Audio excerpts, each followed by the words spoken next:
Nad Vong m'a rejoint sur ce plateau. Alors, je vous rappelle, vous êtes le cofondateur de l'ONG Water Inception. Première question toute simple, qu'est-ce qui se cache derrière cet acronyme? En fait, j'étais un très grand fan du film Inception. Alors, on a un petit souci de micro, il y a un petit micro sous le... Ok, ça marche? Je vous écoute. Je suis un très grand fan du film de Caprio, Inception. J'adorais en fait l'idée en fait qu'on puisse implanter une sorte de graine dans l'esprit des gens. Et dès que j'ai compris que l'eau était une ressource qui allait devenir très rare dans le futur, j'ai voulu en fait mettre dans l'esprit des gens que en fait il fallait qu'ils pensent à l'eau dans le futur. Alors, quelle est la genèse très précise de ce projet? Euh, ça a vraiment débuté tout bêtement avec une vidéo sur YouTube. J'explorais un peu le monde de YouTube et je suis tombé sur en fait un inventeur espagnol qui a fabriqué ces machines donc, qui s'appellent des générateurs d'eau atmosphérique. C'est des machines qui sont capables de générer de l'eau potable en condensant l'humidité dans l'air, même dans des conditions en fait désertiques. On peut les voir sur les écrans. Donc ça c'est le modèle que je suis allé voir en Espagne. J'ai contacté l'entreprise parce que j'y croyais vraiment pas, mais ils m'ont dit d'aller venir, donc j'ai pris un billet d'avion et je suis allé à Séville, magnifique ville en fait, et j'étais devant la machine et j'ai demandé est-ce que je peux, là on voit pas très bien, il y a un petit robinet sur le côté et j'ai demandé à boire en fait l'eau directement de la machine et quand j'ai bu ça j'ai vu qu'il n'y avait pas de goût bizarre. Particulier, c'est de l'eau, comme Exactement. de l'eau potable qui sortirait du robinet.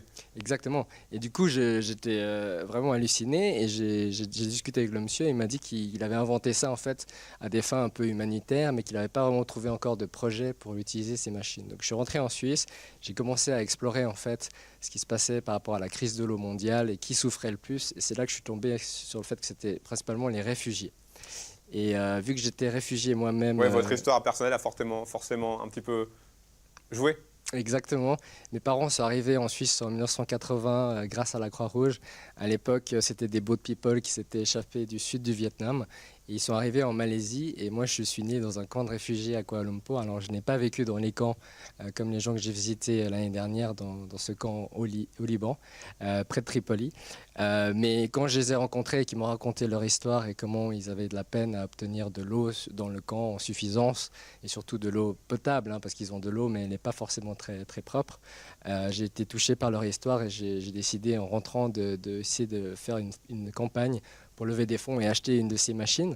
Justement, vous venez de l'annoncer, donc le 22 mars dernier, une campagne de financement participatif qui s'intitule Water for Refugees Oui. a été lancée. Donc le but, c'est de collecter des fonds pour pouvoir acheter une des machines qu'on a vues. Oui, alors ce ne sera pas celle-là, hein. Celle-là, c'est la plus grande machine. C'est une machine incroyable qui est capable de produire jusqu'à 15 000 litres d'eau dans des conditions humides, mais dans des conditions désertiques, on est à 7 000. Donc la machine qu'on va amener, elle aura plus la taille de la machine qu'on a vue en photo avant, qu'on a démontrée justement dans la gare de Cornavin à Genève.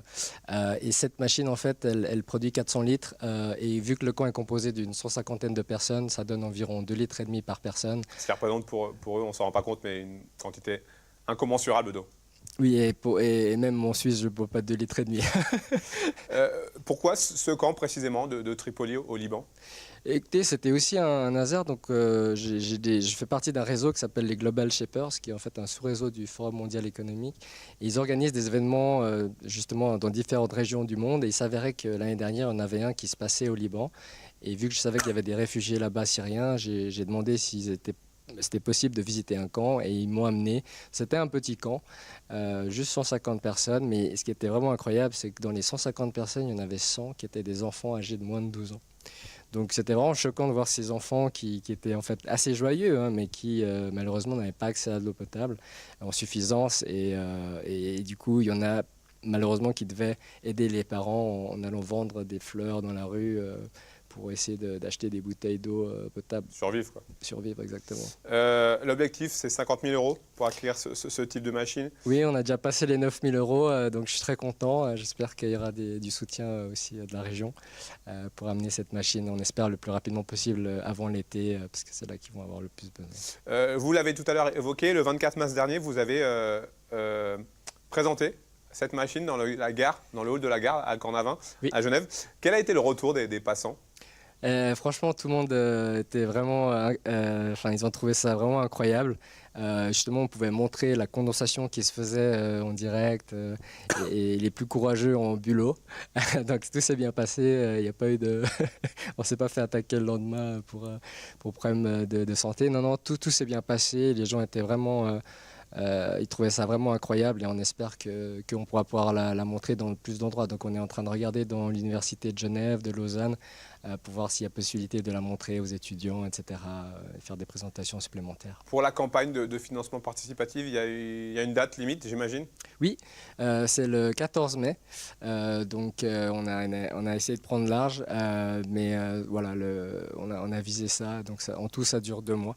Et puis ça finira le 14 mai. Et si donc on veut participer à cette campagne, comment est-ce qu'il faut procéder? Internet, j'imagine? Internet, alors vous pouvez aller sur waterinception.org c'est waterinception en un mot.org et là-dessus il y a le lien direct. Alors on n'a pas le site en français encore, mais j'espère que les gens pourront. La vidéo du crowdfunding est sous-titrée en français si jamais.